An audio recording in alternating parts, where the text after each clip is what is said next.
David, I'll wait for your cue.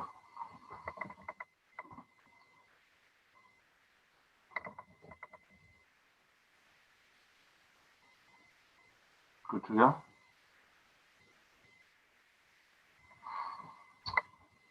Good evening, everybody.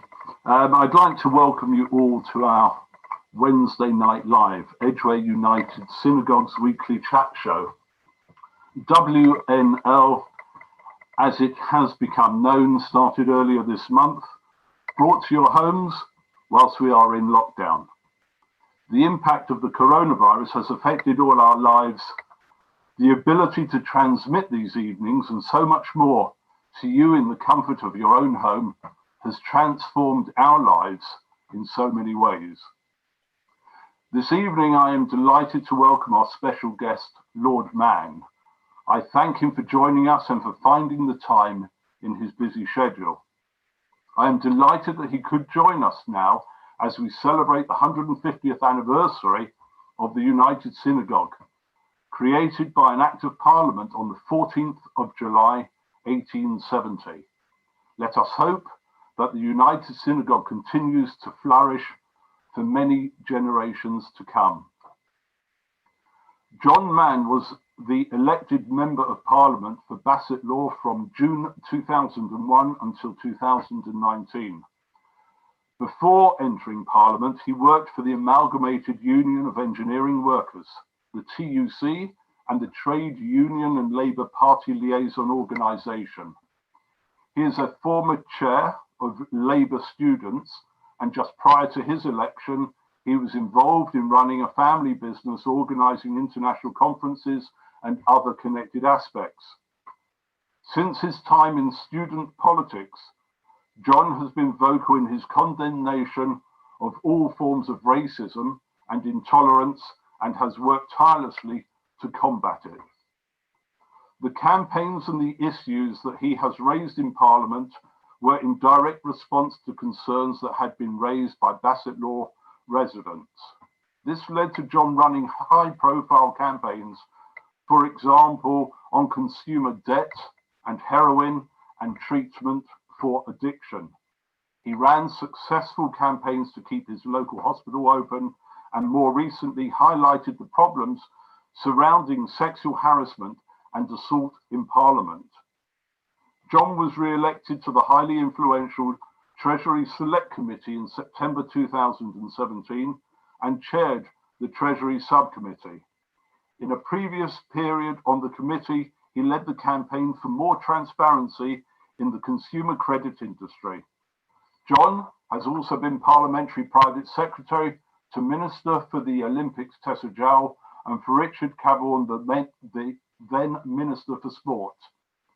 In the summer of 2005, he was appointed chair of the all-party parliamentary group against anti-Semitism. John has commissioned 2 major all-party inquiries into anti-Semitism and a further inquiry into electoral conduct. In 2008, John established the Interparliamentary Coalition for Combating Anti-Semitism. In May 2009, John received the American Jewish Committee's Jan Karski Award in recognition of his commitment and work in fighting anti-Semitism. In 2010, he chaired the Football Association's task force on anti-Semitism and Islamophobia in football. In July 2019, John Mann stepped down as chair of the all-party parliamentary group against anti-Semitism when he was appointed the government's independent advisor on anti-Semitism in one of Theresa May's final acts as Prime Minister. John Mann joined the House of Lords in October 2019 as Lord Mann of Holbeck Moor. I would now like to introduce Lord Mann, who will speak to us. Good evening, Lord Mann. Good evening, and thank you everyone for joining tonight in these rather unusual times that we live.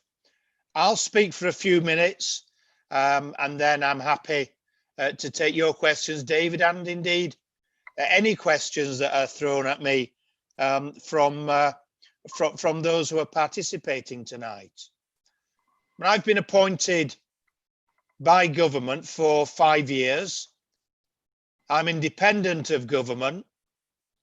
What that means is if government sacks me, I'll carry on anyway and be the independent advisor on anti-Semitism. So one way or other, people will be stuck with me for 5 years carrying out this role. And my priorities, I'm there to ensure that the Jewish community and its leadership gets good access to government.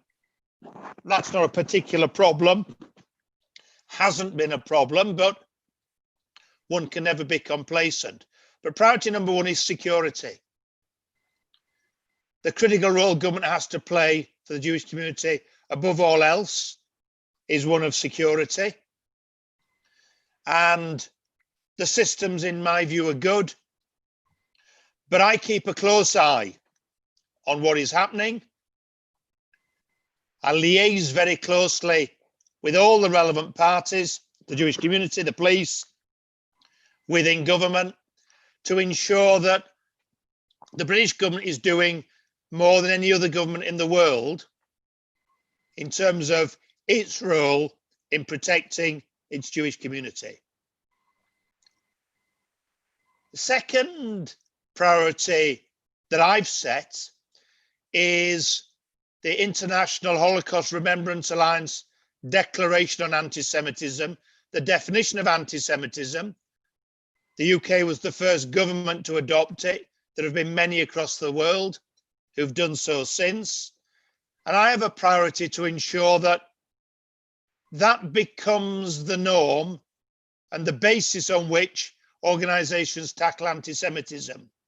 Every political party in the UK Parliament has adopted it. 641 out of 642 MPs in the current Parliament have signed it. But what I'm attempting to do is ensure that, for example, every university both signs it and uses it effectively on campus.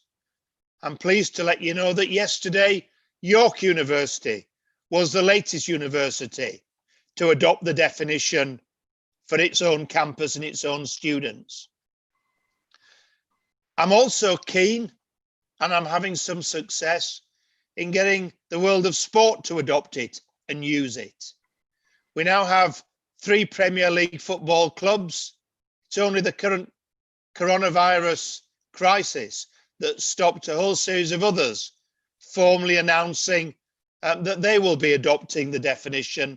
And last night, Borussia Dortmund, the second biggest team in Germany, announced in public that they were adopting the definition and using it. I want to see every employee use it. And that's a huge priority for me over the next year and beyond the next year, but especially over the next 12 months. Over the 5 years, a critical priority is education. We're going to reach a stage when we can no longer rely on Holocaust survivors to give witness testimony in person. And we'll need to adapt and adopt some of the methods we use, change and improve the ways we put across education. And over the 5 years, not immediately, but over that 5 years, that's a huge priority, because I think a lot more will need to be done. And finally, in terms of my top priorities, the internet. Anti-Semitism has always been a problem. But over the last 10, 15 years, what's happened, in my view, is that those who, I call them the Billy No-Mates, the racist anti-Semite who be sat with no friends in their bedroom, spewing their abuse out to themselves, listened to by nobody. Well, the little Billy No-Mates has been connected by the internet to Hans No-Mates in Germany, or France No-Mates across the world. And that's given them a feeling of empowerment. And I think we've been too slow in responding to the problems of the internet. There are many opportunities. We have one tonight from the internet. But there are problems that we've been slow to address. And that's a huge priority. And I'm pleased that the government will this year bring in an internet harms bill. And my plea to the Jewish community and my demand of its leadership and its organisations is that it's totally engaged in ensuring the detail in that new legislation is fit for purpose, because we haven't fully won the battle on the internet, and that has given too much power to the anti-Semites. Small in number though, I think they still are. We need to be much sharper and wiser in dealing with it. So they're my key priorities, but I'm happy. I could go on for the next hour explaining what I'd like to do, but I think it's better to hear from you, and I will give you my honest answer, for better or for worse, on any questions thrown at me.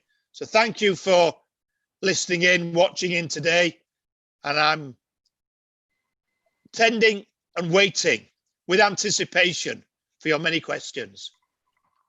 Thank you, Lord Mann. Could I just refer back to, you brought up the internet, and I wanted to ask a further question in that, which obviously the use of social media has grown massively over the years, and the ability of fake news, opinion, and hatred to be broadcast on social media can be done with simplicity. Anti-Semitism, as you have already said, permeates social media at ease. And one Facebook page, "We support Jeremy Corbyn," is anti-Semitism under another guise. Last week, TikTok deleted a collection of videos using a sickening anti-Semitic song, which gained more than 6.5 million views. The song includes the lyrics, "We're going on a trip to a place called Auschwitz. It's shower time." Should more, well, you've obviously said about policing social media and how it can be done, and the online harms bill that is being discussed at the moment. But will such action cause these sites to go underground and consequently make it harder to police? No, it's not really possible to go underground with the internet. I mean, even the dark web is accessible. That's how people get on it. So people can't hide on the internet, but they can often do things we're not, I don't spend my life trailing the internet to see what some extremist is saying. We need two things, and I've argued this for several years. The first is we need better legislation so that the internet companies can be held to account, because they're publishing hatred.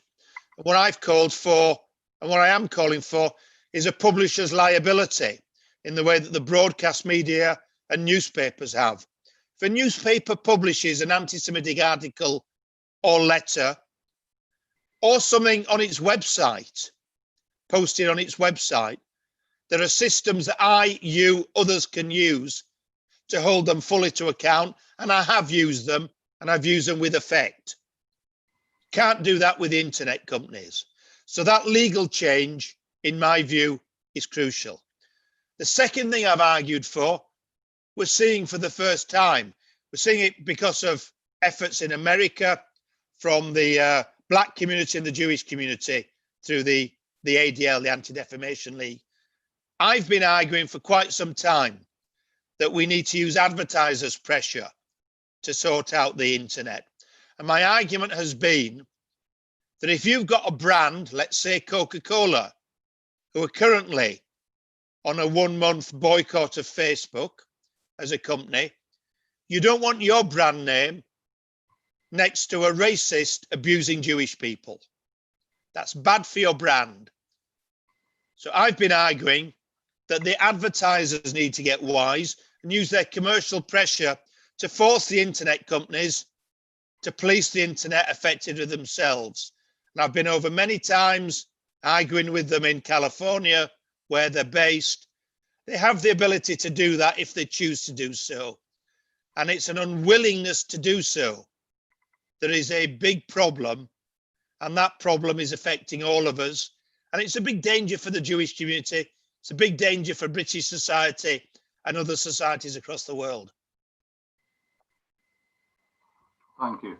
I'd like to ask, this prolonged period of uncertainty as a result of COVID-19 has affected everybody's lives in many ways. When the chips are down, is it fair game to blame the Jews? A survey carried out by the University of Oxford relating to COVID-19 claims that around 20% of respondents believe that Jews have created the virus to collapse the economy for financial gain. A report published in Tel Aviv recently by a research group found that the coronavirus pandemic has become a vehicle for an intense and exceptional wave of anti-Semitism and anti-Zionist propaganda that accuses Jews and Israel of either causing the virus or standing to benefit from it. Is this merely scaremongering, or is it really something to be concerned about? Oh, there's always concerns there. I mean, the Iranian government and its proxy organizations are putting huge amounts of effort into trying to blame Israel for coronavirus, suggesting that it's a commercial enterprise, that Israel will create the vaccine and then profit from selling the vaccine across the world. So those conspiracy theories are hugely dangerous, and they've mutated into coronavirus conspiracy theories directed against Jewish people. But the bigger fear, and my advice to government has been and is formally, that the bigger danger will come in this country if there's a big economic downturn. If there are vast numbers of people losing their jobs or having reduced income, which I think is quite possible, then people will look for someone to blame. And therefore, government needs to be alert. We need to be alert to the dangers, and we need to be robust in battling the moment anti-Semitism rises in this country. I don't think we've seen a rise in anti-Semitism during the last 3 months. And I think most people who've been analysing would share that view.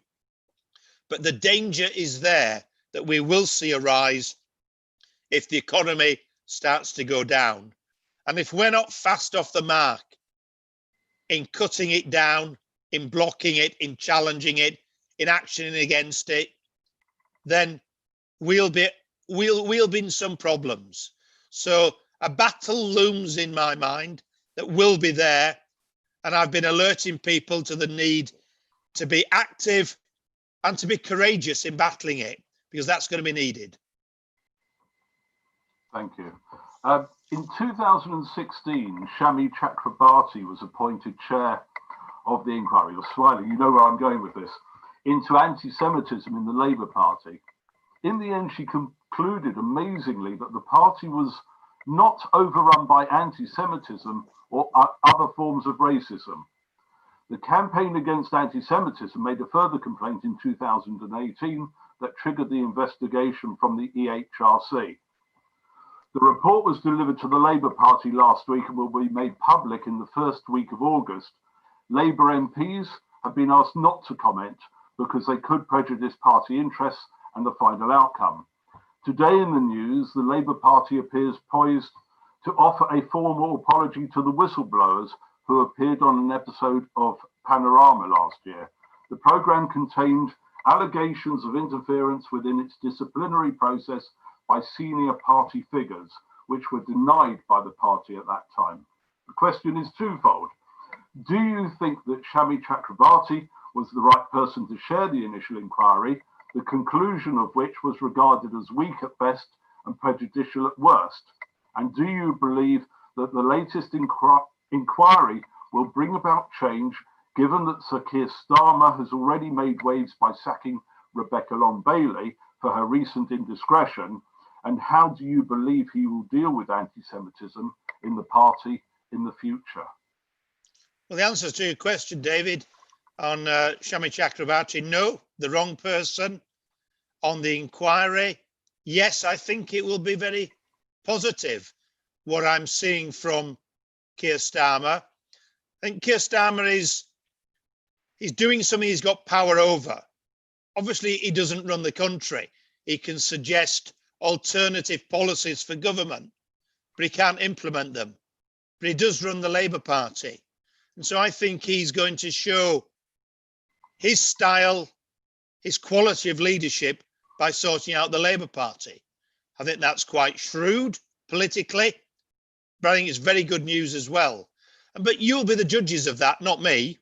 And, I've said all along, he's saying the right things, but he has to deliver the right things. And if he gets the Labour Party back to where it should be, that'll be very good for the Labour Party, very good for the country, and very good for the Jewish community. But those anti-Semites who are currently fleeing the Labour Party will still be in the country, will still be on the internet, will still be organising. So they won't have disappeared. I think they'll be weaker, they're defeated. And I sum things up very positively in this way. The big story of the general election was in Derby and in West Bromwich. Williamson Christopher, cheerleader for the anti-Semites, lost deposit. Galloway George, lost deposit. Beaten, humiliated, rejected by the British people, rejected by the white working class.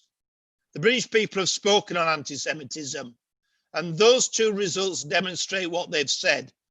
The British people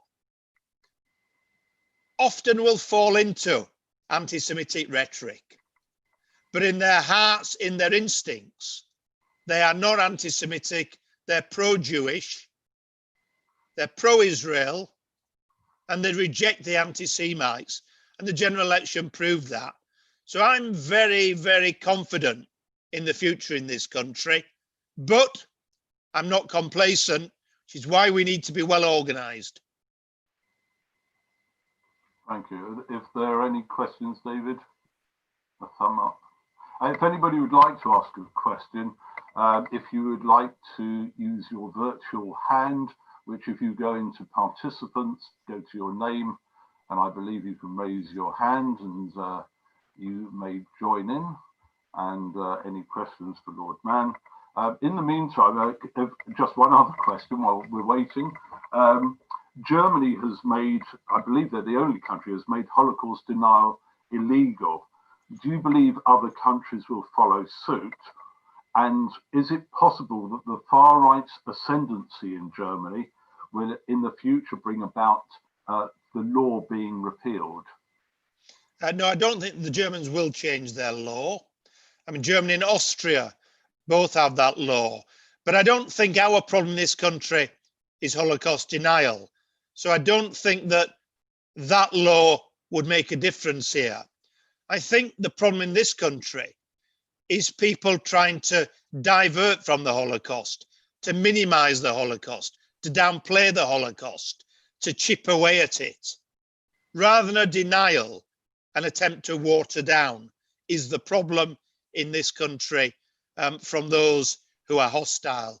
And so I don't think changing the law to adopt the German law will help us. But Germany, rightly, because of its history, and Austria, because of its shared history, has got that as a legislation. But I think we need to be looking at how we use our hate laws effectively. I think our hate laws are strong enough, but we don't always use them very cleverly. Thank you. I believe we have a question from Anthony. David, if you'd like to unmute him.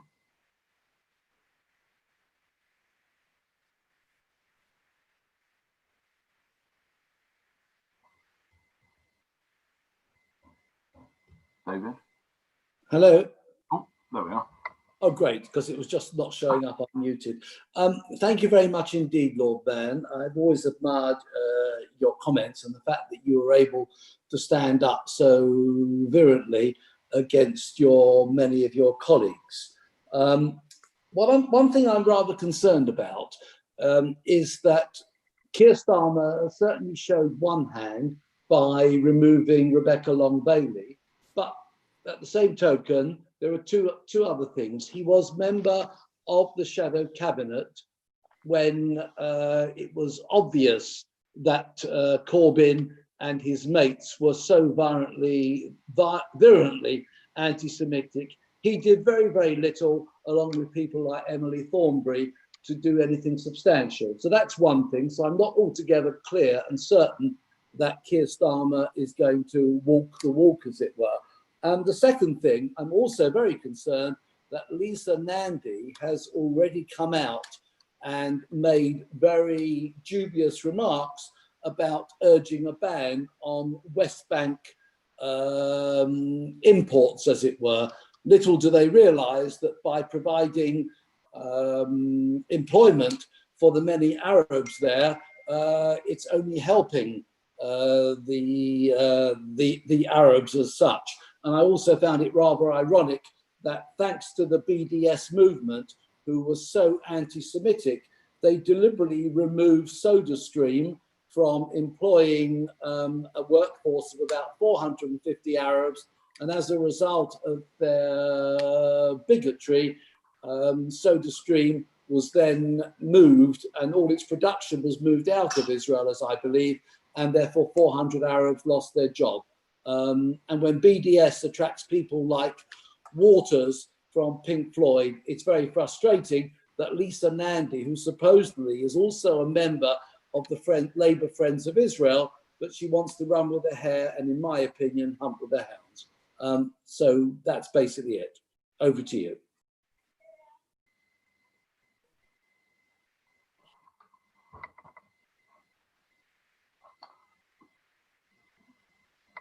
David, you muted Lord Mann. You need to unmute him.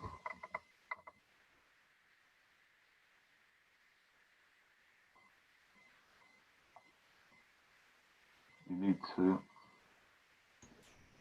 I can't, it's gone off the list.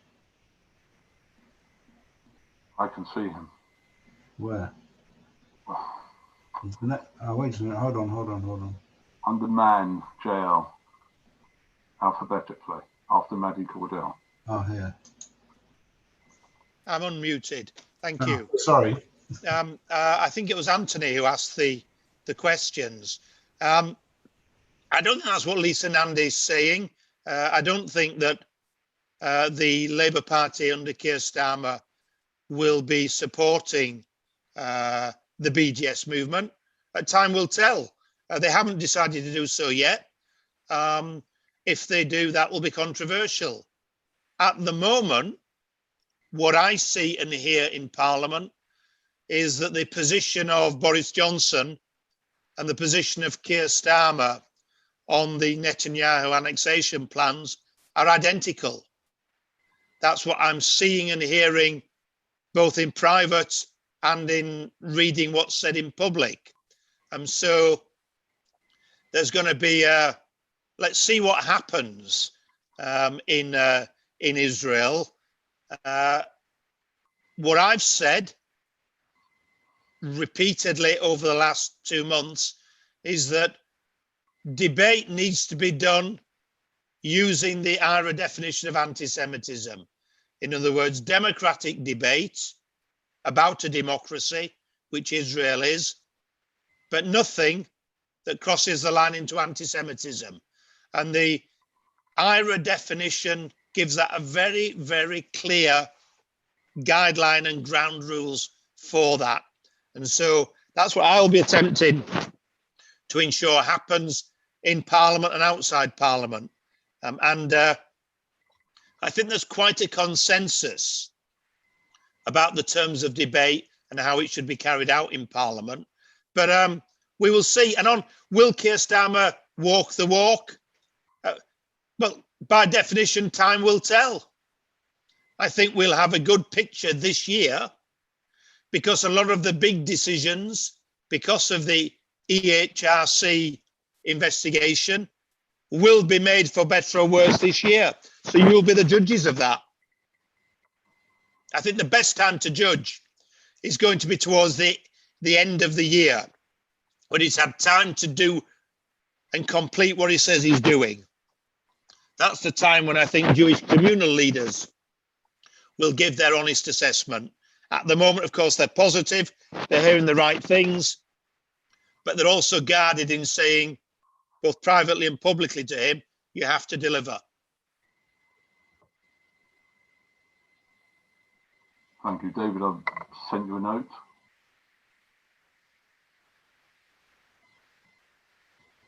I'd like to unmute Ruth Wolf.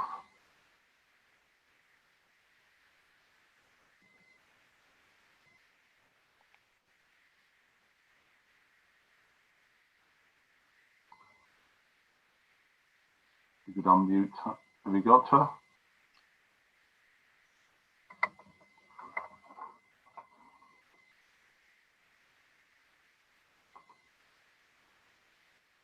David?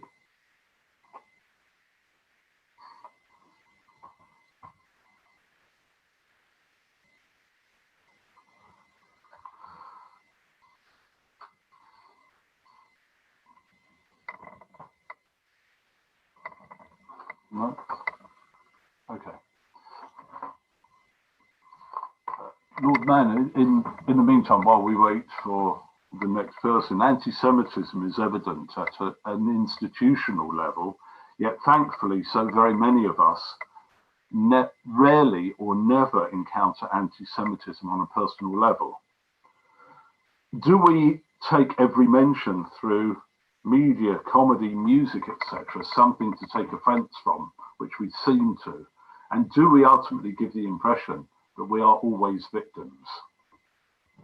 Well, I recall when I chaired the all-party group for the first time 15 years ago, meeting a very, very senior person in the Jewish community, who was, I think it was my first formal meeting, who said to me, John, I don't see any anti-Semitism in this country. I don't hear any.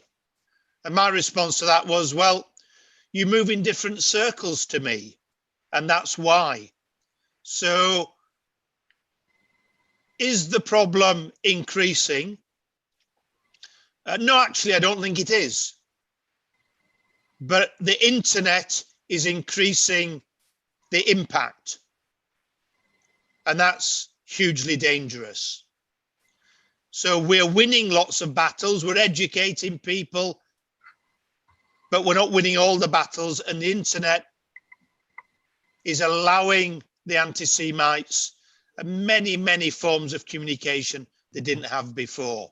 And so, if you want to go dig for it, you will certainly find it on the internet. I could give you a guided tour of where to look for some of the worst stuff. But one of the beauties that the Jewish community has in this country is the CST, the Community Security Trust. The strength of the CST, to me, and I've repeatedly said it to them, is that they never overstate the problem and they never understate the problem. And both are crucial. If we overstate a problem, then we're not going to deal with it effectively. But if we understate it and pretend it's not there, then we're going to be caught out. And so it's getting the balance. And I'm always confident, and I remain confident, because the Jewish community is well organized, and when we put the arguments, we win the arguments. But I'm never complacent. Thank you. I'm just looking at Steve. David, I'll give Ruth, I'll unmute Ruth if you want now. Oh, you've taken over, have you? I have, yeah. Again, Ruth, you should be unmuted. Do you want to mute Stephen Eisen then? Yeah, sure. I think it's Stephen Wolf who wants to ask a question.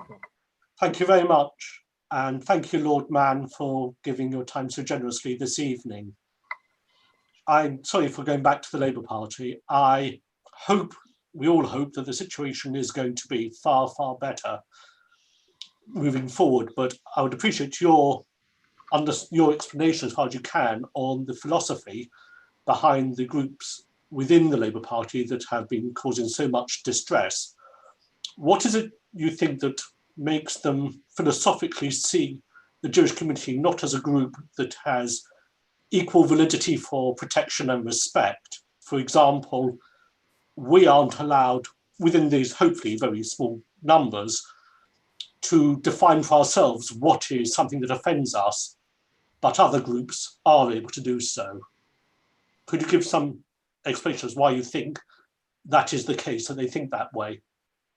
I think it's very straightforward for most of them. It was summed up by the words of a man called Kenneth Livingstone, former mayor of London, in 2012, when he met the London Jewish Forum, and he told them that Jewish people in London wouldn't vote for them because they were too rich, too wealthy. That mindset is deeply prejudiced, damaging and dangerous. And if you combine that with the mindset of Mr. Jeremy Corbyn, where he sees conspiracies everywhere, he sees himself as the fighter against imperialism and some kind of hero in that battle, then you get into a situation where it's hardly surprising that you see an anti-Semitic mural on a wall and you don't recognize it. Whereas most of us would recognize that instantly, would see that and say, well, that's what was used by Die Stürmer in the 1930s. That's what's been used 10, 15 years ago in the Baltics by the extreme right. And that's what's been used by part of the extreme left now, but which they relate to going much further back. So I don't find these things complex. And I'm not suggesting you do, by the way. I find them very simple. And it is a prejudicial mindset that looks at people like those who are watching in tonight and saying, oh, you're privileged people, you're doing well, therefore you can't have a problem. And it relegates anti-Semitism to be a lesser form of racism. But it does something more pernicious than that. It then means that those people on the left can't be anti-Semitic because they claim they're anti-racist. They don't take pride in being racists. They pretend that they're not racists. And there's nothing they hate more than when someone like me describes them as racists. They love to be called anti-Zionists. They're iffy now about being called anti-Semites, though they weren't all in the past, but call them racists and they go ballistic. But anti-Semitism is racism, no more, no less than any other racism. If I could just, though, on one issue, you said there that those people in the Labour Party, the good news for the Labour Party, and I think for our democracy, is that many of the ringleaders have left the Labour Party already. The followers, the sheep, are still there, but the sheep will blow with the wind. And what's going to be critical is that Keir Starmer is ruthless in having no tolerance, in other words, throwing out anti-Semites, but also is effective on the education that's provided, so people understand that if they describe Israel as a Nazi country, they understand that that's a racist comment and not one, therefore, that is in any way acceptable or excusable.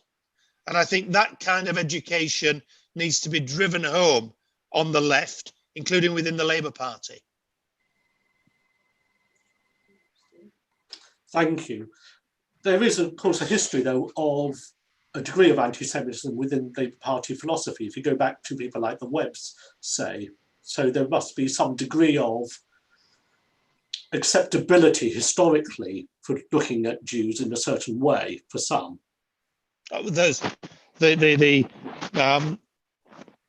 a very good book by a man called Steve Cohen on left anti-Semitism, written in 1984, and goes all the way back to the last century, to Keir Hardie and others. But anti-Semitism has been prevalent in the Liberal Party and the Conservative Party through their history as well. Anti-Semitism isn't something that parks itself in one area of society. I mean, under Corbyn, the Labour Party rightly was the focus because that was where most of the activity was. I don't think that will be the case in 2-3 years' time.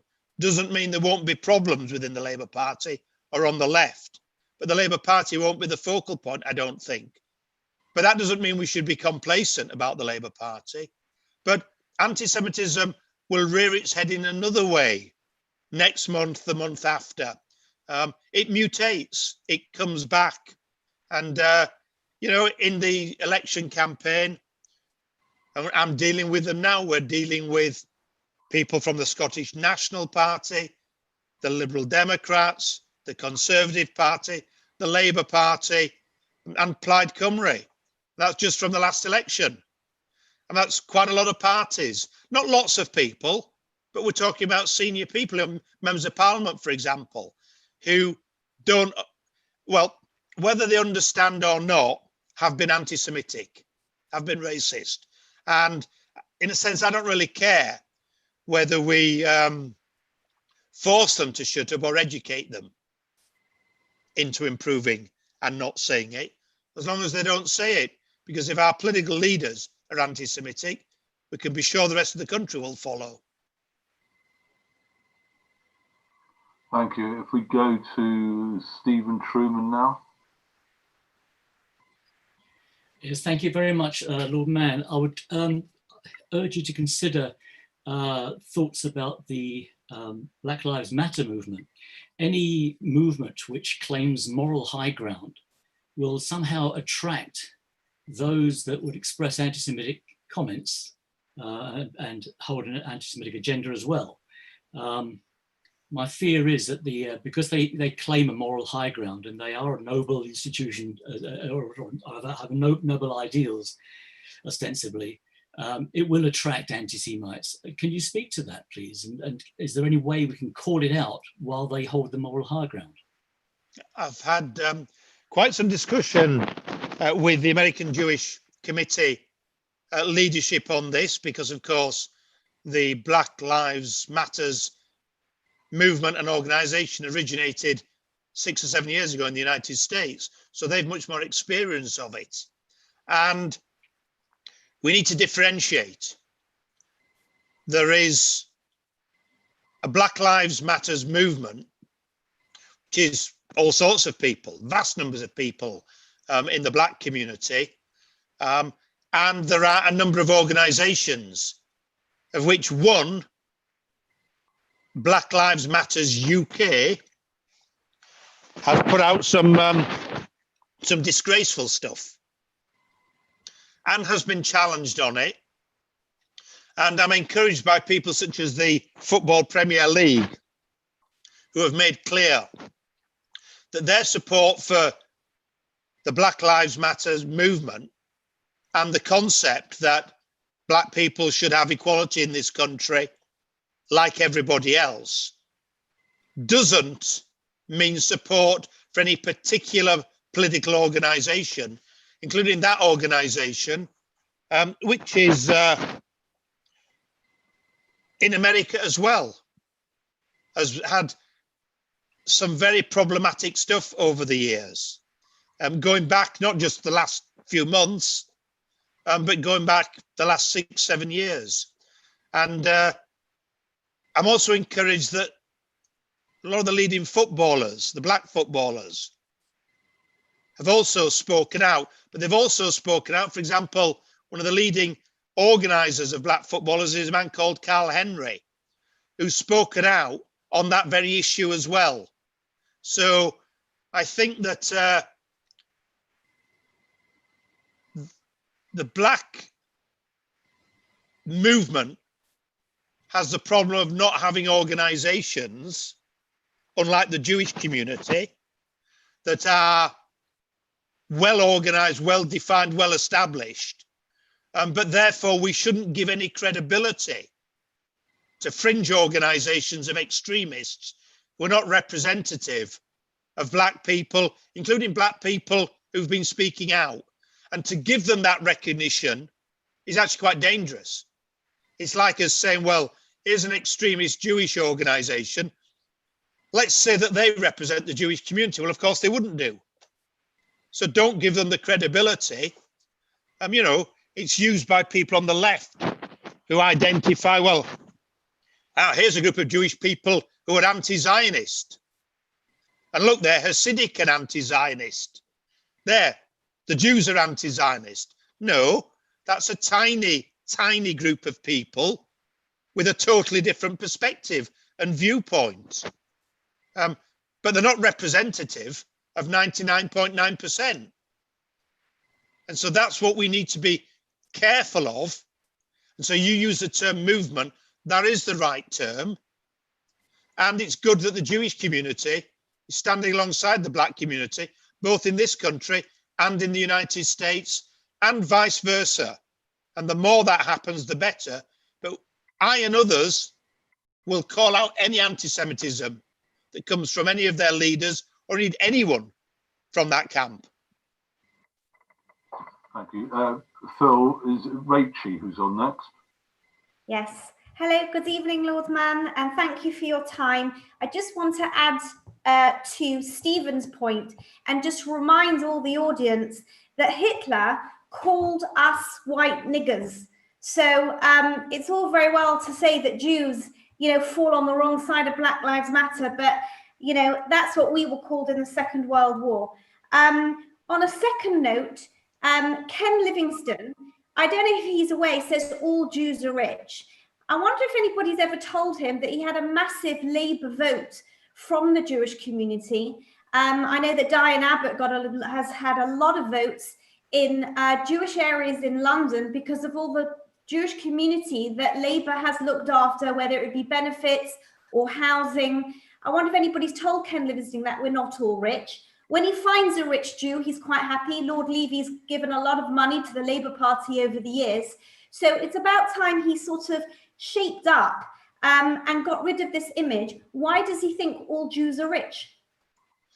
I cannot speak for Ken Livingstone, but I have on occasion given him my point of view. I don't expect he'll be queuing up to hear from me again. But if he pipes up, I'll find a way of communicating to him. But he's a man who's best tending his allotment now. And it'll be a healthy retirement for him. But that mindset that he has is, well, it's long-standing.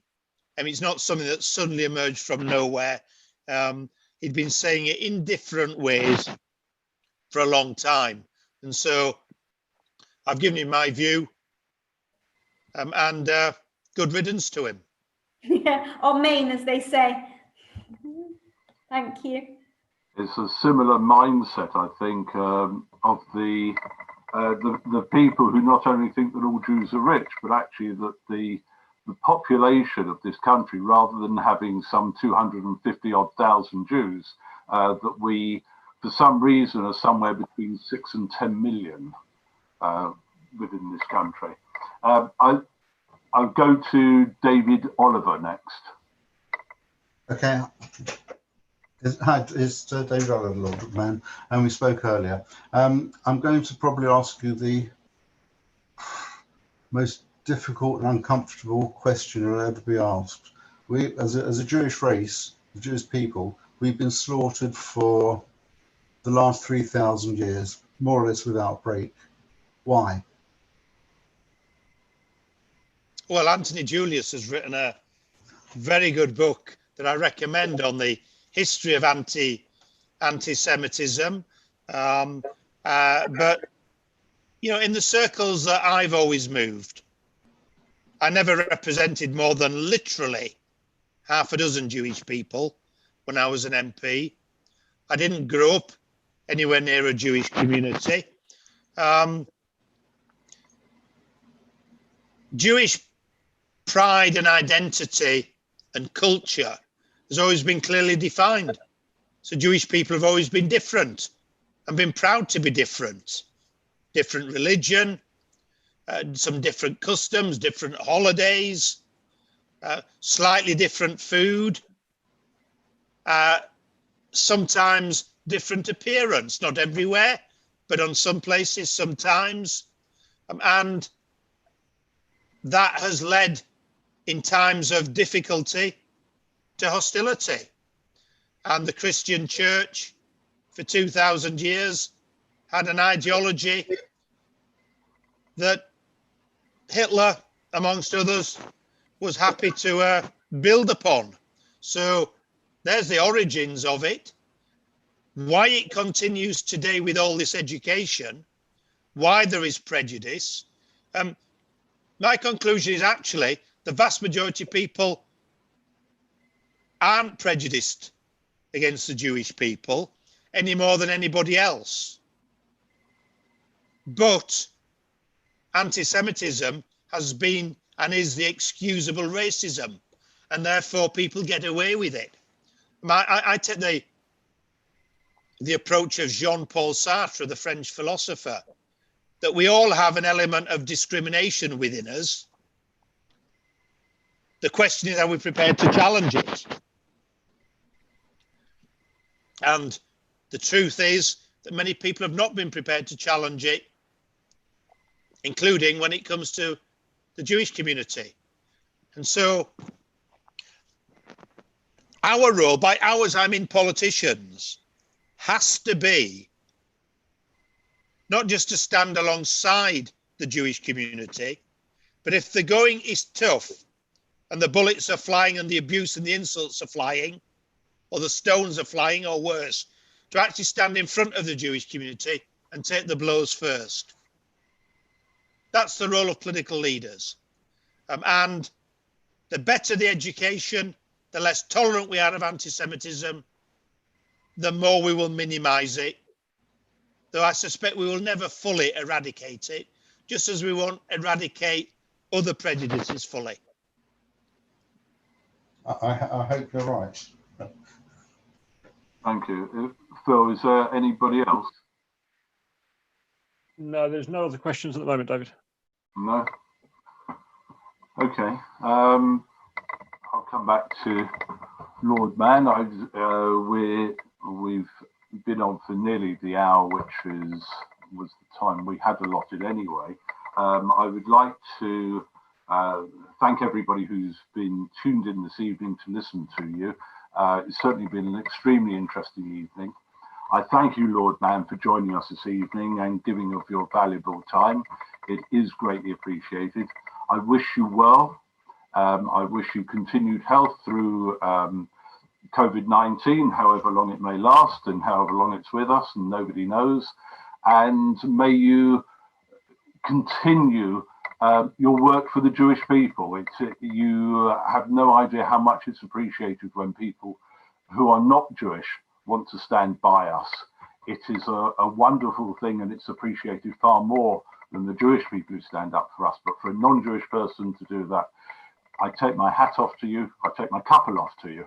But it's I thank you on behalf of the entire Jewish community. If I could respond with just one sentence, and it's an ask of you all. It's the ask I do of every MP and member of the House of Lords, is do your little bit. And if you can do 5% more, if everyone did that, was on our side of the argument, then we win. So do your bit, do that 5% more. And how? Well, if each of you was to write to a local university or write to your local football club and ask them to adopt the IHRA declaration, definition of anti-Semitism, that would be hugely powerful. So my plea is, do your little bit, because if we all do our little bit, then we win. And thank you for listening to me tonight and having the dialogue. Thank you, and you've done way more than a little bit, so I thank you again. And thank you for this evening, and You should be well all times, and thank you. Thank you.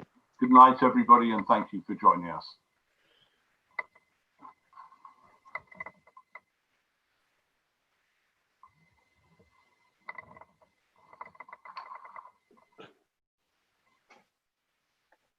Hello, Phil. Okay, I'll just stop the screen.